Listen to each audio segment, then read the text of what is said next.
realized that the water is rising really fast. We don't think too much of it. We're like, oh, like, you know, we get flash flood warnings on our phones all the time. It's like the Amber Alert, or you live in Texas, you don't really think much of it. And obviously we were wrong. We got to the top floor, and it just kept rising and kept rising. And we were getting ready to go on the roof. Like I said, we had tied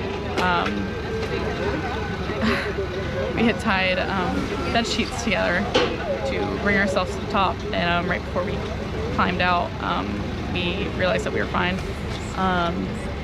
Well, we realized we were fine because the water had obviously started to stop and go down, and fortunately we were okay.